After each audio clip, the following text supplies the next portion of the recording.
자, 바로 강의를 시작하겠습니다. 41페이지죠. 41페이지. 41페이지. 그러니까 제2장 역사를 본 구약성서. 그래서 원역사 부분에서 이제 이 삼위일체에 대한 이제 그 해석에서 이제 그 삼위일체라고 하는 해석하고 동시에 이제 하나님의 그 인간에 대한 인간 존재에 대한 이제 깊은 숙고, 이제 숙고의 의미, 이제 숙고가 무엇을 의미하냐. 그래서 이제 우리가 이제 그 설명을 제가 하다가 이제 그 강의를 마쳤는데 이제 이 부분부터 이제 다시 이제 이어서 가도록 하겠습니다. 그러니까 삼위일체 하나님께서 인간의 구속, 그 예수 그리스도를 통한 예수님을 통한 그 인류 구원의 이제 깊은 그 장구와 숙고를 통해서 이제 구원이 이루어졌다라고 하는 것을 우리가 이제 생각을 해야 된다. 그리고 여러 가지 이제 많은 생각들을 하셨겠죠. 하나님은 전지하시고 전능하시기 때문에 인간이 헤아리지 못하는 것, 사람이 이제 생각할 수 없는 부분을 이제 하나님은 다 이제 생각을 하셨다. 이미 인간을 창조하실 적에 인간의 운명까지도 이제 깊이 생각을 하신 이제 전지전능하신 하나님이시다. 이렇게 이제 해석을 할 수가 있다. 그래서 심사숙고의 복수형이다. 이제 이 얘기를 지금 우리가 하고 있는 거죠. 그래서 이제 본문을 보겠습니다. 자, 이 우리라는 표현 안에는 하나님이 인간을 창조할 때는 다른 모든 것을 창조할 때와는 달리 심사숙고에서 만물의 영적 인간을 창조했다는 의미가 담겨져 있다는 것이다. 그 이전에 있었던 동물 창조에는 나오지 않던 독특한 표현 양식이다. 또 다른 해석을 소개한다면 이것은 이제 그러니까 첫 번째 해석이 이제 이 1장 26절 창세기 1장 26절의 해석이 첫 번째가 이제 삼위일체를 이제 선포하는 드러내는 부분. 두 번째 지금 여기서 얘기하는 심사숙고의 복수형. 세 번째가 바로 이제 천상회의. 이제 우리라고 하는 표현이다. 천상회의 해석이 있습니다. 그래서 천상회의 장면에서 언급되는 우리라는 표현이다. 구약 성서에는 천상회의 이 장면이 가끔씩 언급되어 있다. 예를 들면 이사야 6장에서도 우시야 왕이 죽던 해에 내가 본즉 주께서 높이 들린 보좌에 앉으셨는데 라고 이제 그 이사야가 이제 그 증언을 하고 있죠. 또 이제 그 이사야서 6장 8절을 보면 내가 누구를 보내며 누가 우리를 위하여 갈 거라는 말이 나온다. 이 우리라는 표현은 하나님께서 하시는 말씀이다. 그래서 이때 우리라고 하는 것은 이제 하나님께서 천상에 있는 존재들과 함께 회의를 여는 장면을 보여주는 것이다. 아무튼 이 표현이 어떠한 의미를 담고 있든지 간에 우리가 알 수 있는 것은 인간은 만물의 영장으로서 만물의 영장이라는 표현보다는 사실 영적인 존재라고 표현하는 게 좀 더 사실 성경적인 표현입니다. 이거는 이제 우리 이제 차준희 교수님이 약간 이제 이런 부분들이 사실은 어떻게 보면은 이제 이분이 이제 해석상에 있어서 여러 가지 비판이나 이제 지적을 받는 부분하고도 저는 이제 연관돼 있다고 생각을 해요. 그래서 이런 표현상의 문제라든지 해석의 부분에 있어서는 이제 저도 명쾌하게 이제 이 차준희 교수님의 어떤 견해를 다 받아들이기가 좀 어려운 측면은 분명히 있다. 그렇지만은 이제 그 해석과 정리를 잘 해주셨기 때문에 맥을 정확하게 짚어주셨기 때문에 이제 이 교재를 가지고 우리가 구약 신학을 공부를 하는 것이죠. 자, 그래서 이제 어쨌든 인간은 만물의 영장으로서 하나님의 심사숙고의 활동 속에서 이루어진 하나님의 작품이라는 것이다. 이제 또 다른 문제는 형상이라는 단어의 문제다. 이것 또한 교리학자들은 이 형상과 모양을 나누어서 접근하여 교리적으로 설명한다. 이 전통은 이레니우스로부터 세워진 것이다. 이레니우스라고 하는 이제 사람으로부터 세워졌다. 얘기를 하고 있고. 그다음 먼저 언어적으로 형상이라고 하는 것은 형상과 모양, 이거는 우리가 이제 첼렘이라고 하는 말이죠. 첼렘, 히브리어로 첼렘. 모양은 데무트라고 하는 말입니다. 자, 근데 이 형상과 모양이라고 하는 것은 이제 의미상 어떤 차이가 있는 다른 그런 개념이 아니라 강조하기 위하여 같은 뜻의 다른 낱말로 반복하는 평행 구조의 형태일 뿐이라는 사실을 전제해야 할 것 같다. 이렇게 보통 이제 학자들이 해석을 하고 있다 이 얘기입니다. 그래서 하나님의 형상이라고 하는 말은 본래 그 당시 왕들에게 붙여졌던 호칭이었다. 이게 시대적 맥락도 한번 이제 접근을 해야 된다는 얘기를 하는 거죠. 따라서 이 하나님의 형상을 따라 모든 인간을 만들었다는 말은 첫 번째 의미를 찾는다면 모든 인간은 왕과 같은 존재로 창조되었다는 말이 된다. 즉 모든 인간은 존엄성을 갖고 있는 상호 평등한 존재라는 것을 강변하고 있는 것이다. 하나님 위에 모든 인간은 동등하다는 말이다. 그래서 이 형상이라고 하는 것과 모양이라고 하는 것은 바로 하나님의 어떤 그런 이 자녀, 하나님의 이 구원을 받는, 그리고 하나님을 섬기는 그러한 특별한 존재로서 인간의 어떤 그런 이 의미를 이제 이렇게 이 당시의 어떤 표현을 이제 이렇게 차용을 해가지고 해석을 했다. 이제 이 얘기를 지금 이렇게 설명을 하는 것으로 정리가 되겠죠. 이 첫 번째 의미고, 이 형상이라는 의미 첫 번째고, 그러니까 형상과 모양이라고 하면 사실상 동어 반복이다 이렇게 이제 볼 수 있는 거죠. 자, 그 다음에 두 번째 의미를 찾는다면은 대리 통치권이라는 의미를 가지고 있다. 고대 중동 지역에서는 한 왕이 여러 지역을 다 통치할 수가 없어서 각 지역의 중심지에다가 그 왕의 형상을 만들어 놓았었다. 그 왕의 동상인 것이다. 이 동상은 그 지역에 대한 통치권을 의미한다. 그러니까 그 지역의 통치자가 누군지, 이제 왕이 누군지를 이제 표시하는 거죠. 이제 우로 치면은 이제 그런 이제 국경선을 이제 백두산 전개비처럼 딱 그 표시를 그렇게 하는 역할을 과거엔 동상으로 이제 사용을 했다. 이렇게 이제 해석을 할 수가 있는 부분입니다. 그래서 그 동상을 보면서 그 지역 사람들은 우리의 통치자는 바로 저 왕이구나라고 생각하는 것에 그래서 왕이 바뀌었을 때는 그 동상도 이제 교체가 되는 그런 식으로 이제 사용했다는 얘기입니다. 이렇듯이 하나님의 형상이 갖고 있는 기능은 통치의 기능이다. 따라서 하나님의 형상을 따라 인간이 창조되었다는 것은 인간은 곧 하나님의 대리 통치자임을 의미하는 것이 된다. 이 사실은 인간이 하나님의 통치권을 부여받아서 이 자연을 다스리는 것이 바로 인간의 사명임을 가르치고 있다. 창세기 1장 26절 하반절에 나와 있는 모든 것을 다스리게 하자는 통치의 의미는 위의 사실을 잘 설명하고 있다. 근데 여기에는 지금 이제 빠져 있는데 사실은 이 통치라고 하는 의미는 다스린다라고 하는 말에 대한 어떤 이제 해설 용어인데, 근데 이 부분도 사실은 최근에 와서는 조금 그 범위가 약간 넓어지고 있다. 그럼 무슨 의미냐? 무슨 소리냐? 다스린다라고 하는 것이 하나님께서 이제 하나님의 다스림을 그러면 인간과 공유로 했다는 것이냐, 이런 이제 문제 제기가 이제 가능한 것이죠.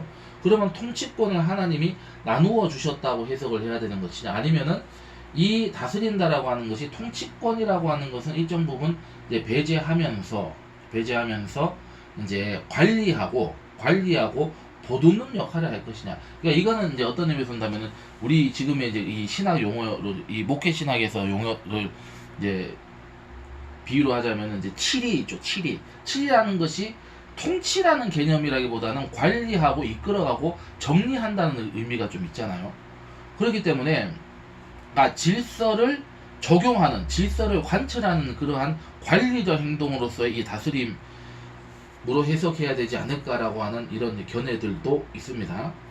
그래서 이제 대리 통치권이라고 하는 것은 위임 통치라고 하는 것이고, 위임이라고 하는 것은 맡긴다는 의미가 사실 있는데, 그러면 그것이 과연 이 통치권의 공유로서 해석을 해야 될 것인지, 아니면은 이제 사역과 섬김의 어떤 의미로 생각을 해야 될 것인지, 이런 것도 이제 현재로서는 많이 이제 이 생각들이 좀 이렇게 견해들이 좀 나누어져 있다, 이렇게 보시면은 될 것 같아요. 여기서는 모든 것이 옳다고 해석을 하는 것이 아니라 이런 경향성이 있다, 이렇게 이제 설명을 하는 것 같습니다. 그래서 지금까지 하는 것이 원 역사에서 천지 창조에서 우리가 생각을 해야 되는 중요한 신학적 문제를 이렇게 이제 제시를 했다, 이렇게 보시면은 되는 겁니다.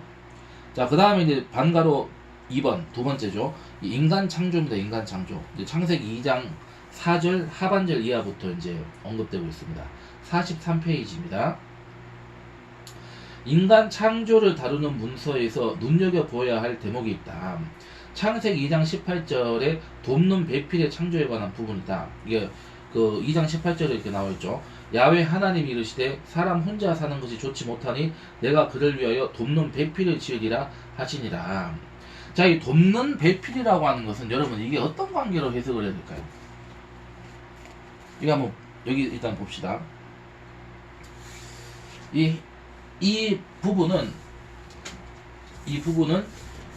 이 히브리어 이제 본에 보면은 이 돕는 배필이라고 하는 단어가 히브리어로 어떻게 되냐면은 에제르 크네그도라고 되고 영어로는 이렇게 이제 번역이 됩니다. A helper like his 이 counterpart. 그러니까 a helper like his counterpart. 그의 돕는 자, 이제 그의 동역자. 그와 동등하게 또는 그와 이제 교류하면서 연합하면서 이 카운터파트라고 하는 것은 무슨 뜻이 아시죠? 이거는 이제 교류한다, 이제 연합한다 이런 뜻이죠. 그래서 카운터파터 교대한다, 동등한 관계에서의 의미를 얘기하는 건데, 그래서 그의 동등한 이 삶의 조력자, 이 헬퍼라고 하는 것은 이제 도움을 주는 자, 조력자라는 의미이기 때문에, 그래서 이 에제르 크네구도라고 하는 이 히브리어 단어를 영어 개념이 조금 더 정확하게 표현을 하고 있다, 이렇게 볼 수가 있는 거죠. 그래서 이 돕는 배필이라고 하는 말은 정확하게 번역을 한다면은 배필이란 말이 형용사이고 돕는이란 말이 명사로 나와 있다. 그래서 이 명사가 쉽게 얘기해서 이제 주어가 되고 이제 형용사가 이제 그 부원이 되는 거죠. 그러면은 이게 배필로서의 돕는 자, 돕는 자로서의 배필, 뭐 이렇게 이제 해석을 할 수가 있는데, 그래서 히브리 원문의 그 의미를 이제 해석을 한다면은 이제 동등한 돕는 자다, 즉 그와 그의 파트너와 대등한 돕는 자다, 이런 이제 의미인 것이다. 여기에서 우리가 관심을 기울여야 할 것은 대등한, 동등한, 이 크네그도라는 말입니다. 크네그도. 이 동등한이라고 하는 말은, 이 크네그도라는 말은 어디에 또 이 창세기에 나오냐면은 바로 아담과 하와가 이제 하나님과 동등됨, 거기에 단어가 이 크네고도. 그러면 내가 하나님이다는, 내가 하나님이었다, 내가 하나님이 될 수 있다는 의미도 사실은 해석이 되는데, 그거 맞는 해석이에요. 그렇지만은 사실은 그 의미를 우리가 의미론적으로 해석한다면은 내가 곧 하나님이다는 뜻인 거예요. 내가 하나님이다, 이렇게 되는 거예요. 그러니까 얼마나 하나님이 이 인간을 창조하셨을 때 이 문제 가지고 얼마나 수고하셨는지를 한번 생각, 이 죽음의 문제, 어떻게 저 원수 같은 것들을 구원해 주실 것인지에 대해서 얼마나 생각을 하셨는지 한번 생각을 해보라는 거죠. 그 의미가 우리가 이 신약 시대에 와서는 예수님께서 겟세마네 동산에서 이 땀방울이 핏방울이 될 정도로 이제 이 잔을 내게서 옮겨 주시옵소서. 그러나 내 뜻대로 마옵시고 아버지의 뜻대로 하옵시고, 그 고통, 그 고난도 사실은 아까 얘기했던 이 심사숙고, 고통, 고뇌하는 것과 같은 의미로 우리가 해석 연결된다는 것을 알 수가 있는 거죠. 그렇기 때문에 예수님의 이 갈보리 십자가에서였던 고난과 십자가에서 죽으셨다 사흘 만에 부활하시는 것도 바로 사실은 우리가 어떤 의미에서 본다면은 하나님의 창조의 사역에 해당이 되는 거죠. 구원이라고 하는 것은 바로 우리의 존재를 근원적으로 바꾸는, 소속을 바꾸고 우리의 본질을 바꾸는 이 창조의 사역과도 같은 이 창조의 역사다. 쉽게 얘기해서 영원히 누구도 할 수 없는 그 창조의 사역을 바로 어린 양이신 하나님이시고 그 사람이신 하나님의 외아들이신 독생자 예수님께서 이루어 주셨다는 그 사역 가운데도 바로 이러한 속고가 지금 담겨 있다는 것을 우리가 연결을 생각해 본다고 한다면은, 그러니까 인간이라는 존재에 대해서 하나님이 얼마나 이제 심각하게 고민하셨는가, 이 크네구도라고 하는 단어를 통해서도 우리가 발견할 수가 있어야 된다, 이 얘기입니다. 아시겠죠? 그렇기 때문에 우리가 천지 창조와 원 역사에 있어서 바로 하나님과 인간의 관계성 속에서 우리가 해석을 해야 되는 것과 아울러서 철저하게 예수 그리스도 메시아 중심적 해석을 해야 된다. 그래서 이 세 가지를 여러분 이제 우리가 발견을 할 수가 있어야 되는 겁니다. 아시겠죠? 자, 그 다음에 어쨌든 그래서 이 크네구도라는 말은 이 히브리에서는 이런 의미가 있다고 합니다. 거울에 비춰진 자기 모습을 의미한다.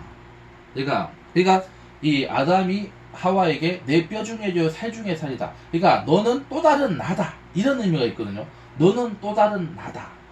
그러면은 하나님이 창조하신 모든 존재의 관계라고 하는 것은 바로 이러한 동질적 관계라고 하는 것을 하나님은 허락하셨다라고 하는 것을 생각해야 된다. 좀 어려운 말 같지만은 한번 잘 들어보세요.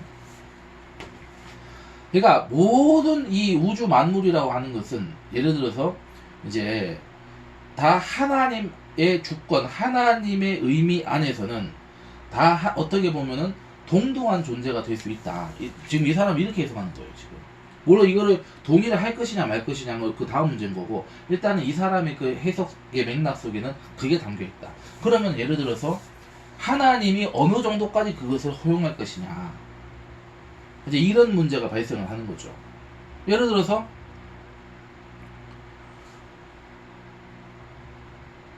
하나님의 통치권을 나누어 준다고 해서 공유한다고 해가지고 동등한 존재일 수는 없다는 거죠. 그거는 분명한 거죠. 동등하면 우리가 하나님 예수님 왜 구원을 하셨겠어요? 동등하다면 내가 내 죄의 문제를 내 스스로 해결할 수 있는 존재가 된다는 얘기인데 안 된다는 거죠. 그렇기 때문에 분명히 하나님과 인간과 이 모두 우주 관계라고 하는 것은 절대적으로 수평적인 관계가 아니라 수직적인 관계라고 하는 거죠. 그런데 하나님은 참 묘하신 부분이 또 어떤 면이 있냐면은 그런 관계 속에서라도 뭔가 이게 동등한 거는 아닐지라도 동질적이고 뭔가 이렇게 사랑을 나누고 같이 더불어 살고 뭔가 이렇게 하나님과 이렇게 인격적인 삶을 살아가기를 원하셨는 것이 하나님의 마음이라고 하는 거죠. 그렇기 때문에 그러한 하나님의 그러한 어떤 그런 사랑과 어떤 동지적 관계라고 하는 것을 하나님이 창조하신 모든 이 하나님의 자녀들인 인간들에게는 인간과 인간 사이에서는 그런 동질적인 관계들이 있어야 된다는 거죠. 그리고 그것이 사실 어떤 의미에서 본다면은 이 생명체들에게까지도 그게 넓어져야 된다는 거죠. 그렇기 때문에 하나님의 통치권이라고 하는 것은 수직적인 관계에서의 통치권이 분명하지만은 그러나 그렇다고 해서 과연 그렇게만이라도 설명할 수 없는 굉장히 그 아주 미묘한 아주 심오한 하나님의 어떤 그러한 이 은혜가 지금 은혜의 어떤 맥락이 분명히 깃들어 있다. 이게 지금 반영이 되어 있다. 이렇게 이제 해석을 해야 되고 결국 그것은 그 인간의 모든 그 존재라고 하는 인간 모든 인류라고 하는 것은 우리가 하나님 앞에 동등한 형제 자매다. 같은 가족이다라고 하는 것을 우리가 발견할 수 있고 그 가족이라는 개념은 사실 모든 이 생명체들에게도 그게 이제 확대될 수 있다. 그걸 통해서 결국은 우리가 살아갈 새하늘과 새 땅과 새 예루살렘이라는 우리 영원한 우리의 이제 본향 하나님의 나라는 바로 그러한 동질적이고도 그러한 어떤 의미에서 이제 하나님의 그런 그 은혜 가운데에서 모두가 다 이렇게 더불어 살 수 있는 그 사랑과 생명을 서로가 한 덩어리가 돼가지고 이렇게 살아가는 것을 하나님은 사실은 이 원하시는 그런 이 모든 피조물의 존재이고 그것을 이루는 데 있어서 가장 핵심적인 역할을 누가 하셨냐? 그리고 누가 완성시키셨냐? 바로 예수님이 하셨다는 거죠. 그리고 그 예수님의 제자로서 우리를 부르셨다는 거예요. 단순히 구원만 시키는 게 아니라 살려주시는 것만 용서하고 살려주시는 데만 의미하는 게 아니라 그 화해하는 그리고 화해라고 성경에서 얘기하고 있죠. 화목하게 하는 직분을 우리에게도 주셨다. 그렇기 때문에 우리가 이웃 하나님과의 관계와 이웃과의 관계에서 이러한 사랑과 우정과 동질적 관계가 회복이 돼야 되는 것을 지금 우리가 이 창세기를 통해서 우리가 이 천지 창조와 인간 창조의 이 역사를 통해서 하나님은 우리에게 지금 보여주고 있다라고 하는 것이 지금 이 차준희 교수의 핵심적인 주장이다. 자, 지금까지 내가 지금 이게 설명해 드린 것에 대해서 이해를 못 하겠습니다. 어렵습니다 하는 것은 이제 뭐 직접 모르게 할 수는 없으니까 뭐 이제 좀 보내주세요. 자, 그래서 이제 보겠습니다. 또 이제 다음 달라 보겠습니다. 자, 또 한 가지 돕는 자라는 것은 히브리 말로 에제르다. 여러분 모두 이미 엘리 에제르라는 이름을 알고 있다. 엘 하면 하나님, 하나님이 그래서 나의 에제르 하면은 돕는 자 하나님이 나의 에제르 돕는 자, 즉 엘리 에제르, 나의 하나님은 돕는 자이시다라는 말을 우리 성경에서 이제 언급을 하고 있죠. 여기에서 에제르라는 말은 구약 성서에서는 총 이제 22번이 언급이 된다고 되어 있습니다. 그래서 두 번의 그 경우를 제외하고는 하나님이 이스라엘을 도우실 때 쓰는 구별된 용어다.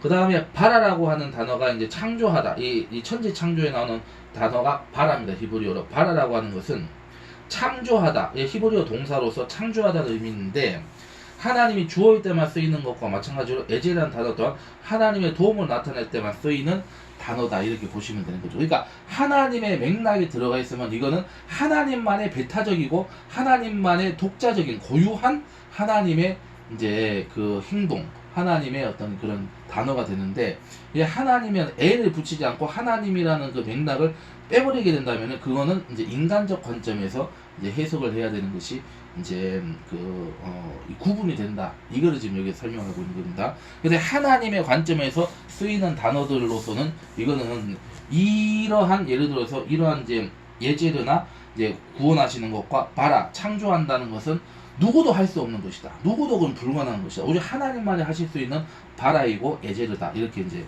해석을 해야 되는 것이다. 이겁니다. 자, 이 구절에서 사용된 돕는 자라는 것은 남녀 서로를 향하는 말씀이지 여성만을 향한 말씀은 아니다. 그래서 자세히 살펴본다면 아담이라는 것은 여기에서 인간을 말하는 것이지 아직 남자를 의미하는 것은 아니다. 아담은 이 하와가 창조되고 나서야 성구별이 되었지, 창세기 2장에 이 부분이 나올 때는 아직 성구별이 안 되어 있었다. 그렇다면 돕는 배필이라고 하는 말은 남성 중심에서 여성을 향해 주어진 것이 아니라 서로에게 주어진 말로 보아야 한다. 이에 부부관계라고 하는 것은 서로에게 있어서 신적인 도움을 줄 수 있는 매개체가 된다고 이해되어야 할 것이다. 이 얘기입니다. 이게 무슨 얘기입니까? 그러니까 아담만 있었을 때는 아담을 잠들게 하시고 그 뼈를 통해서 하나님의 능력으로 이제 사람을, 또 하나의 이제 사람을 이제 또 다른 아담. 그러니까 이거는 수직적 관계가 아니라 수평적인 관계라고 하는 것을 우리가 알 수가 있는 것입니다. 물론 그것이 우리가 이제 이 구약과 신약 시대로 이제 거쳐오면서 약간의 그 남자와 여자의 관계가 이제 달라지는 것은 왜 달라져요? 사실은 그 근거가 여기에 있죠. 왜?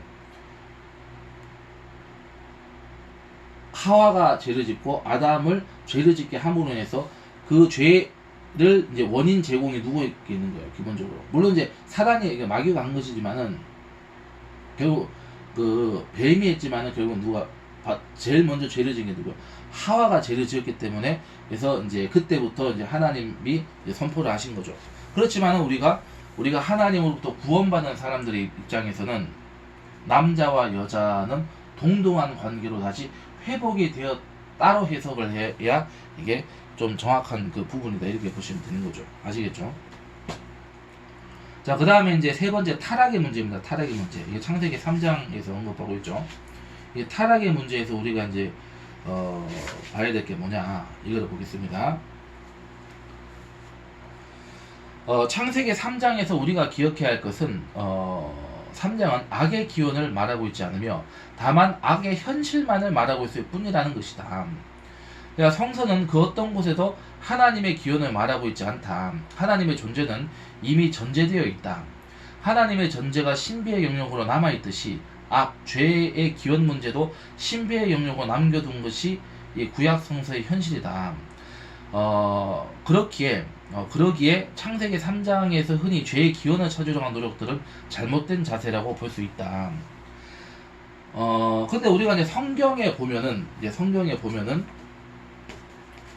이제 지금 여기서 이제 본문에서 얘기하고 있는 뭐 천상회의라는 부분도 있고 삼위일체라고 하는 어떤 하나님의 관계성이라는 부분도 분명히 있고, 그 다음에 하나님께서 깊이 이제 고민하고 의논했다. 이 속고했다라는 말은 사실 의논했다라는 의미가 좀 더 강한 그 맥락으로 이제 그 방향을 설정을 하고 있습니다. 근데 여기서 우리가 봐야 될 게 뭐냐면, 예를 들어서 한번 보겠습니다. 이사야서를 한번 보겠습니다. 이사야서.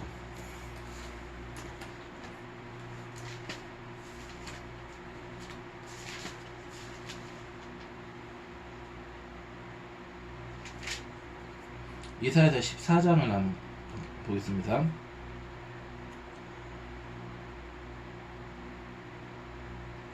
자, 이사에서 12절부터 제가 쭉 한번 읽어보겠습니다. 들어보세요. 너 아침의 아들 계명성이여 어찌 그리 하늘에서 떨어졌으며 너 열국을 엎은 자여 어찌 그리 땅에 찍혔는고 내가 내 마음에 이르기를 내가 하늘에 올라 하나님의 뭇 별 위에 내 자리를 높이리라 내가 북극 지폐의 산 위에 앉으리라 가장 높은 구름에 올라가 지극히 높은 이와 같아지리라 하는 거. 같다는 것이 아까 그 의미하고 연결되는 거죠. 아까 여기 그 단어 중에 그 큰애 구도 이게 연결되는 겁니다 지금. 그래서 지극히 높은 이는 이제 하나님이죠.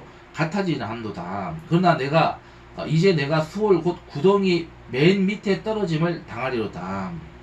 너를 보는 이가 주목하여 너를 자세히 살펴보며 말하기를 이 사람이 땅을 진동시키며 열국을 놀라게 하며 세계를 황무하게 하며 성읍을 파괴하며 그에게 사로잡힌 자들을 집으로 놓아 보내지 아니하던 자가 아니냐 하리로다. 열방의 모든 왕들은 모두 각각 자기 집에서 영광 중에 잡은만은 오직 너는 자기 무덤에서 내쫓겼으니 가증한 나무가지 같고 칼에 찔려 돌구덩이에 떨어진 주검들에 둘러싸였으니 밟힌 시체와 같도다. 20절입니다. 내가 내 땅을 망하게 하였고 내 백성을 죽였으므로 그들과 함께 안장되지 못하다니 악을 행하는 자들의 후손은 영원히 이름이 불려지지 아니하리로다 할지니라. 이렇게 됐습니다. 자, 근데 지금 이 문맥상으로 봤을 때 지금 이 말은 누구에게 하고 있는 거예요? 여기 제목에 나와 있죠. 14장 3절에 보면은 지금 이 말을 누구에게 하고 있습니까? 바벨론 왕에게 지금 얘기하고 있어요. 바벨론 왕. 물론 이 바벨론의 왕이 누구냐라고 하는 거는 이제 여러 가지 해석이 있을 수가 있습니다. 그렇지만은 그거는 우리가 이제 이 부분을 공부할 때 공부하기로 하고 이제 여기서 생각하고 있습니다. 어쨌든 바벨론 제국의 한 시대를 다스렸던 왕에게 지금 하시는 말씀일 수도 있고 바벨론 전체 이제 그 왕들에게 하는 말일 수도 있는데, 자, 근데 여기서 보면은 지금 바벨론 왕이 계명성이라고 불렸습니까? 그러니까 분명히 지금 이 말은 지금 하나님이 누구에게 하시는 말씀이에요? 바벨론 왕에게 특정 인물에게 하시는 말씀인 것으로 이제 보는 게 지금 정확한 거죠. 그런데 지금 그 말의 내용 중에는 지금 그 바벨론 왕에게는 해당 사항이 없는 지금 제3자에게 해야 될 말을 지금 하나님이 바벨론 왕에게 했다는 걸 얘기하는 거죠. 그러면 너 아침에 아들 계명성이요. 이 부분은 그만 바벨론 왕에게 하는 말이 아니라 지금 이건 누구에게 얘기하는 거예요? 계명성을 얘기하는 거다. 계명성. 이 계명성이라고 하는 말은 여러 가지 번역상에 이게 이제 난제들이 많이 있습니다. 이게 좀 애매한 부분이 많이 있어요. 근데 우리가 라틴어로 이 계명성이라고 하는 것을 밝은 별이라고 하는 것은 우리가 루시퍼라는 말로 이 라틴어에서는 이 계명성을 루시퍼로 번역을 합니다.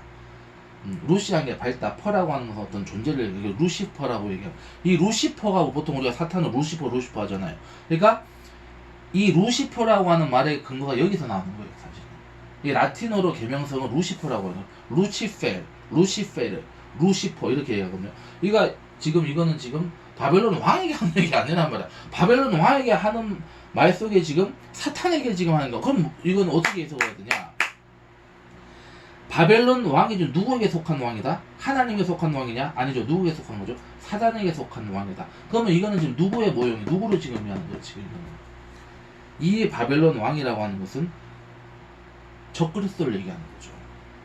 우리가 요한 1서에 보면은 적그리스도가 여러 시대, 여러 존재가 있다고 얘기를 하잖아요. 그 다음에 이 적그리스도의 이제 끝판왕이 이제 우리가 이제 요한계시록에 나오는 그 이제 짐승이 나오는 거죠. 이 적그리스도가 그 적그리스도가 이제 이 인류 역사상 존재했던 모든 이 적그리스도의 최고 이제 아주 클라이막스 끝판왕이 이제 그 적그리스도고, 지금 이사에서 14장에서 말하고 있는 이 바벨론 왕도 적그리스도의 영이 지금 들어간, 적그리스도의 영에 지금 자기를 완전히 지금 투항해버린 악한 자가 된 지금 이 나쁜 놈인 거죠. 하나님 앞에 죄인이 되는 거죠.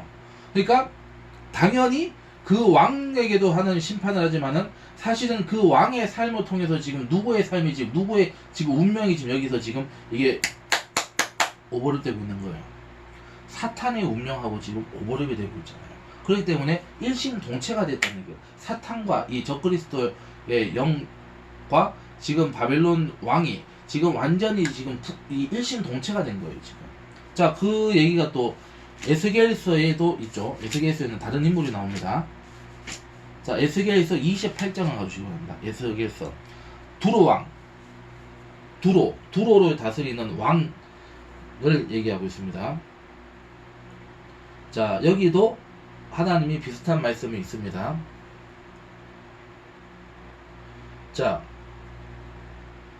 에스겔서 28장 12절로부터 19절을 한번 보겠습니다. 제가 읽겠습니다. 한번 들어보세요. 인자야, 인자, 여기서 말 인자는 이제 에스겔라, 에스겔라, 두로왕을 위하여 슬픈 노래 지어 그에게 이르기를, 이게 두로왕에게 가서 이제 그 슬픈 노래 지어서 이제 그 사람한테 전달해 줘라. 그 내용의 기록이 있습니다. 자, 그에게 이르기를 주 야훼의 말씀에 너는 완전한 도장이었고 지혜가 충족하며 온전히 아름다웠도다. 내가 옛적에 하나님의 동산 에덴에 있어서 각종 보석꽃, 홍보석과 황보석과 금강석과 황옥과 홍마누와 창옥과 청보석과 남보석과 홍옥과 황금으로 단장하였으며 내가 지음을 받던 날에 너를 위하여 소고와 비파가 준비되었도다. 너는 기름 부음을 받고 지키는 그룹이며 내가 너를 세움에 내가 하나님의 성산에 있어서 불타는 돌들 사이에 왕래하였도다. 내가 지음을 받던 날로부터 내 모든 길에 완전하더니 마침내 내게서 불의가 드러났도다. 내 무역이 많음으로, 그러니까 이 15절까지는 이제 대충 여러분 이제 이해가 되시죠? 이거는 지금 누구에게 얘기하는 거죠? 여기까지는 지금 어떤 의미에서 쓴다면은 이건 이제 사탄에게 하는 말인데 지금 이제 15절, 16절부터는 이 두로 왕한테 또 얘기를 하는 거죠. 내 무역의 많음으로 내 가운데 강포가 가득하여 내가 범죄하였도다. 너 지키는 구루바, 그러므로 내가 너를 더럽게 여겨 하나님의 산에서 쫓아냈고 불타는 돌들 사이에서 멸하였도다. 내가 아름다움으로 마음이 교만하였으며 내가 영화로움으로 내 지혜를 더럽혔으며 내가 너를 땅에 던져 왕들 앞에 두어 그들의 구경거리가 되게 하였도다.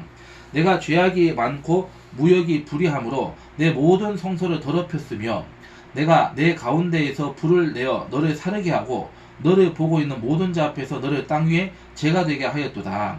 만민 중에 너를 아는 자가 너로 말미암아 다 놀랄 것이며 내가 공포의 대상이 되고 내가 영원히 다시 있지 못하리로다 하셨다 하라. 이렇게 합니다. 지금 두로 왕이 누군지도 여기는 뭐 여러 가지 해석이 사실 있어요. 근데 중요한 거는 뭐예요? 지금 이 두로 왕하고 지금 사탄하고 지금 일심동체가 됐다. 완전히 지금 이 영과 혼과 육이 지금 하나가 됐다. 이 얘기를 하는 거죠. 그렇기 때문에 지금 사탄의 완전히 대리자처럼 얘기하고 있는 거잖아요. 근데 이게 지금 사탄도 하나님을 모방하는 자란 말이죠. 그러면 지금 하나님이 어떤 면을 지금 모방하고 있는 거예요? 원래 하나님께서 인간을 창조하셔가지고 모든 만물을 다스릴 수 있는 권세를 주셨다.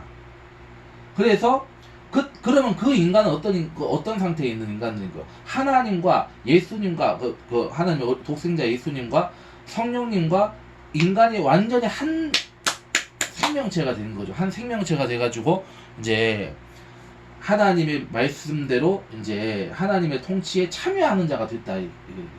그러니까 우리가 이 예언서나 요한계시록에서 너희들이 하나님의 백성들에게 너희들이 하나님과 더불어 세세토록 왕노를 하리로다라는 그 말씀 속에는 이미 원래 창조 때의 인간의 원래의 어떤 그 신분과 위상과 그 영성이 생명체가 그대로 회복이 됐다는 것을 얘기하는 거죠. 그걸 하나님께서 다시 회복을 시켜서 그것을 되돌려 놓으셨다는 의미가 있는 거예요. 무슨 말인지 아시겠죠? 자, 그렇기 때문에 지금 사탄은 그 하나님의 권세와 지금 주권과 권세와 그 체계를 지금 지가 지금 돈 따가지고 똑같이 지금 이거를 지금 세상의 이 권세자들하고 지금 돈 있는 자들을 지금 충동질 해가지고 자기를 모셔드리게 하는 거죠.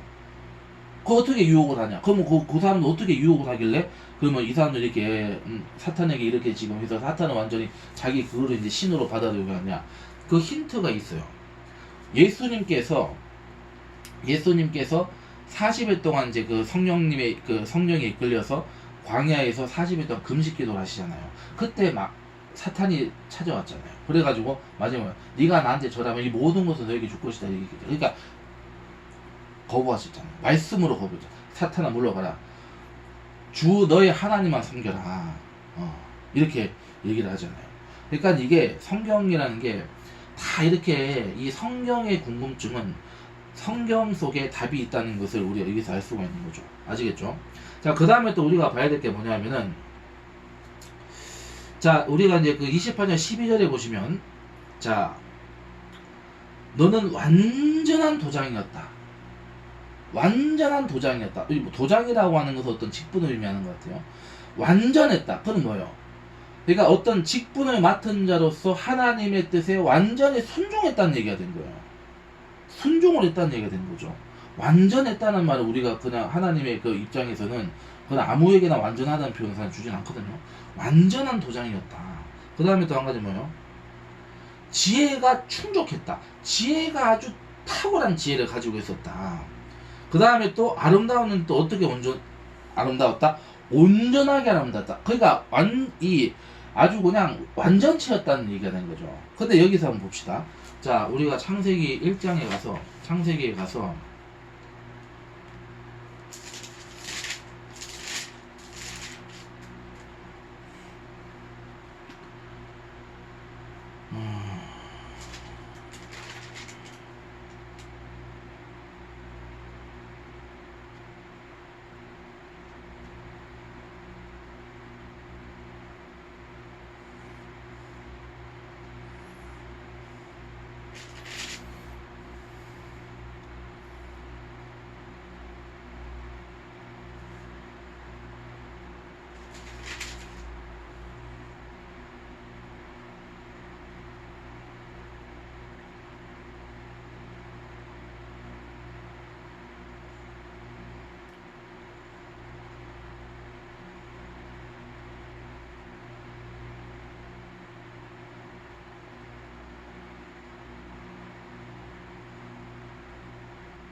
여기 이제 보면은 3장에 이제 뱀이 나오잖아요. 근데 이 뱀이라고 하는 것은 어떻게 해석이 하냐면은,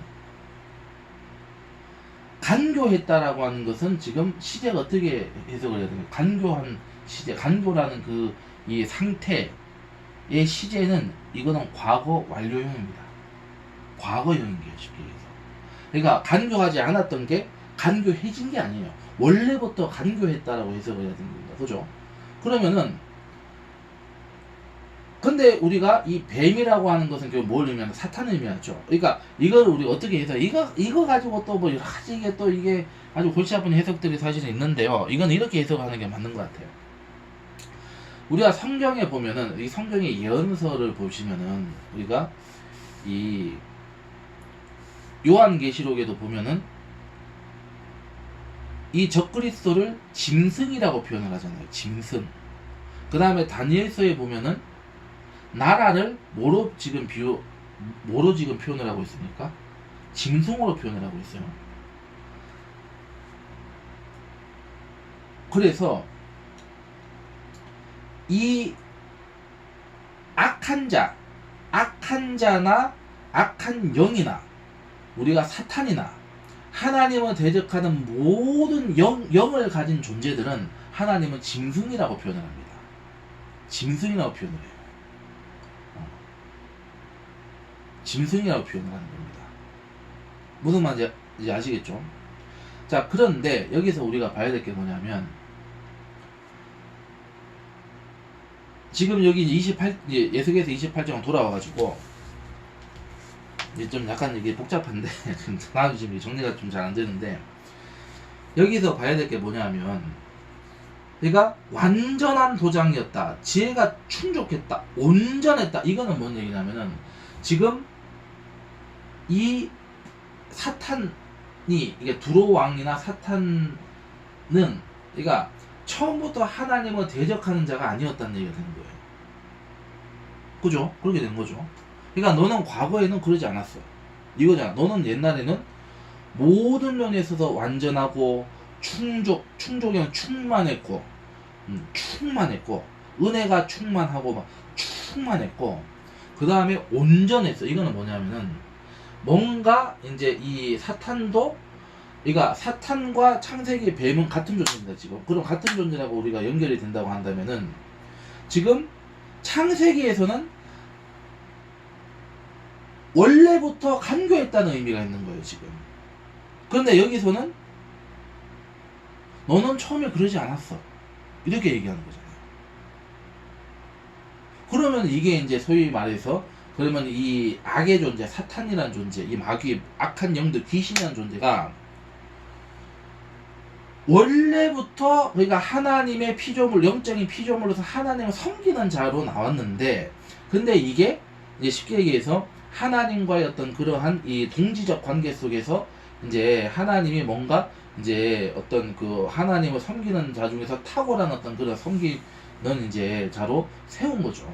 그런데 이게 쉽게 얘기해서 내가 하나님이다, 제가 하나님이 아니라 내가 하나님이라는 식으로 나오게 되니까 어떻게 되는 거예요?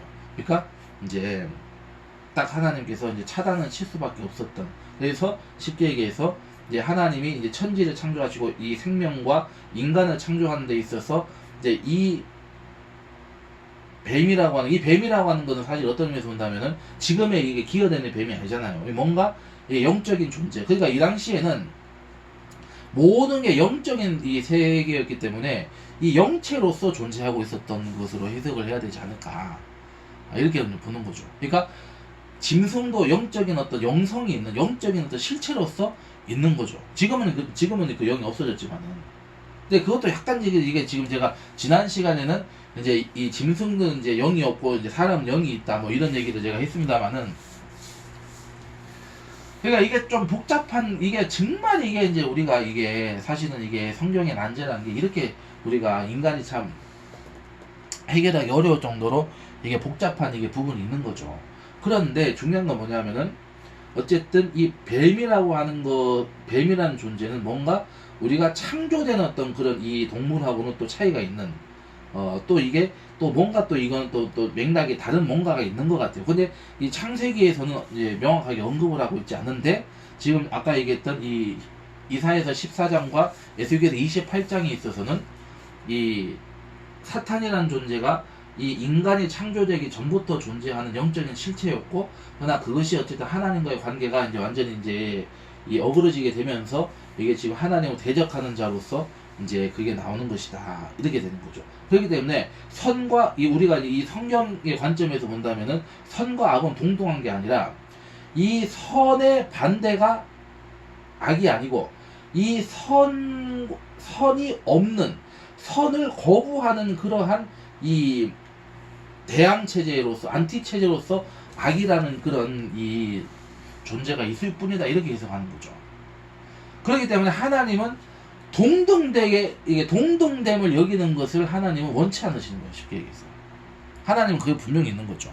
그러니까 내가 통치자이고 소유권자이고 내가 주인이고 내가 창조자고 내가 지금 구원을 해주고 내가 모든 것을 완성하는 사람인데 그것까지는 줄 수는 없는. 왜? 그럼 하나님이라는 존재가 왜곡될 수 있기 때문에, 어떤 이 자유의지가 아닌 영적인 존재들에게 있어서 하나님이라는 존재가 어떤 의미에서 이게 하나님의 어떤 본래적인 속성과 선하심과 인자하심과 이 모든 이 거룩과 이 공의와 이 순결하심이, 선하심이 이게 영적인 관계에 있어서는 뭔가 이 영적인 관계라고 하는 것은 이게 솔직히 말해서 이게 정신과 육체적인 어떤 요소하고는 다르게 뭔가 관계적이고 동질적인 부분이 있다고 지금 우리가 이제 이 지금 차준희 교수는 사실은 얘기하고 있는 부분에서 우리가 생각을 해야 되는 거죠. 그러면 어떻게 되고요?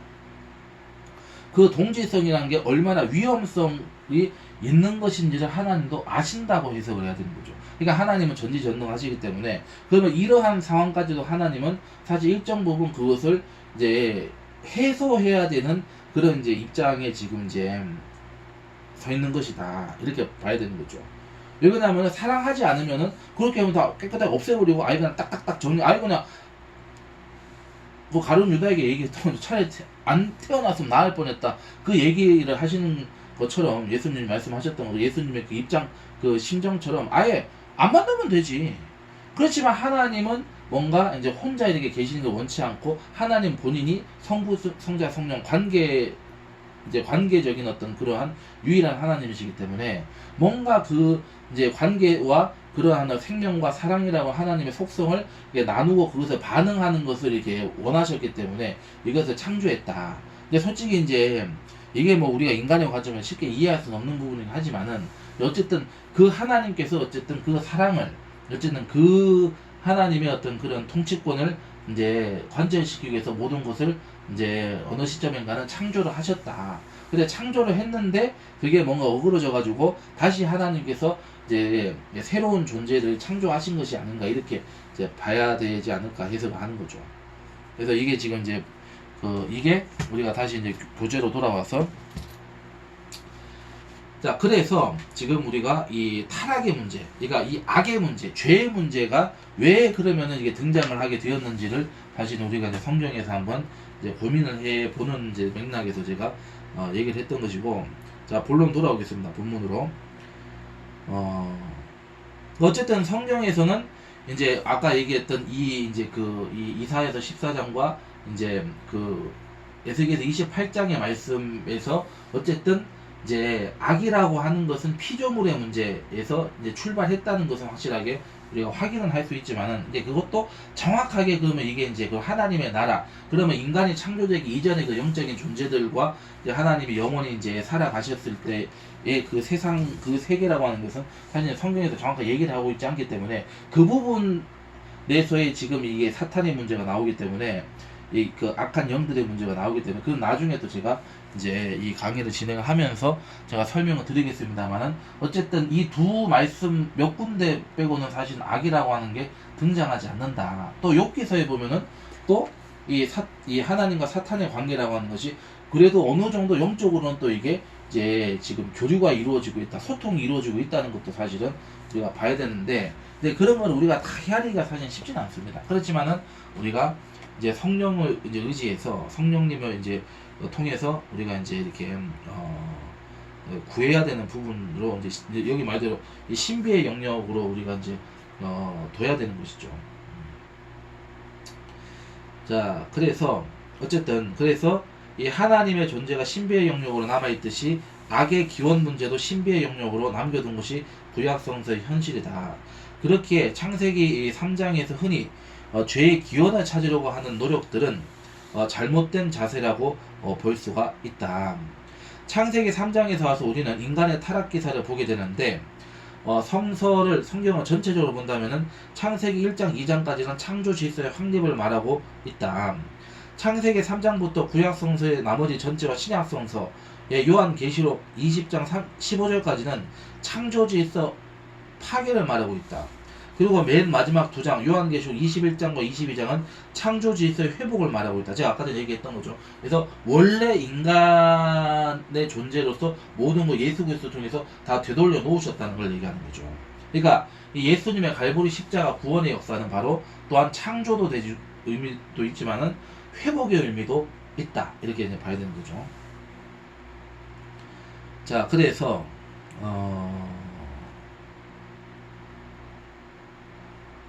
요한계시록 21장에 나와 있는 이 새하늘과 새 땅은 창조 질서의 회복이요 구원사의 완성을 의미한다. 그러면 창조 전체를 성서 전체를 역사적으로 줄 세워 보았을 때 맨 앞 두 장은 창조 질서의 원형, 맨 뒤 두 장은 창조 질서의 회복, 그다음 나머지 부분은 파괴된 창조 질서 안에 놓여 있는 인간의 역사를 말해주고 있다. 그래서 나는 앞에 것을 낙원이라고 표현하고 가운데 것을 실낙원이라고 표현하고 마지막 두 장을 복낙원이라고 표현을 한다. 그러게 신앙인은 잃어버린 낙원을 되찾기 위해서 낙원을 찾아 나선 신앙의 이 도상에 있는 신앙의 순례자라고 말할 수 있다. 이렇게 얘기하는. 그래서 예수님께서도 이제 좁은 문으로 가라. 좁은 문을 찾는 자가 돼야 된다. 이 말씀하시는 거죠. 이게 이제 인생이라고 하는 역사라고 하는 어떤 길, 어떤 그 도정, 순례라는 의미가 분명히 여기 이제 있는 거죠. 자, 이 창세기 3장에서는 인간이 하나님의 말씀에 불순종함으로 그 관계가 깨어져 버렸음을 보여준다. 인간과 하나님, 인간과 인간, 인간과 자연의 관계란 이 세 가지의 관계가 조화롭고 질서 있게 놓여 있던 것이 창세기 1장과 2장이다. 그렇다면 이 관계 조화라는 창조의 모습에서 이 관계가 파괴되었다고 하는 것은 즉 창조 질서의 파괴를 의미한다. 창세기 3장 8절에 나와 있듯이 하나님의 낯을 피해서 이 아담이 도망 다니자 하나님은 아담아 내가 어디 있느냐라고 말씀하시며 찾아오신다. 하나님의 낯을 피하는 인간의 모습은 하나님이 인간에게 불순종함으로 인간과 하나님과의 관계가 깨어졌음을 이제 보여준다 얘기죠. 그래서 오늘은 여기까지. 일단 세 번째 강의는 여기까지 진행을 하도록 하겠습니다. 그래서 이제 요 부분과 이어서 이제 다음 시간에 또 강의를 진행을 하도록 하겠습니다. 할렐루야. 수고 많이 하셨습니다.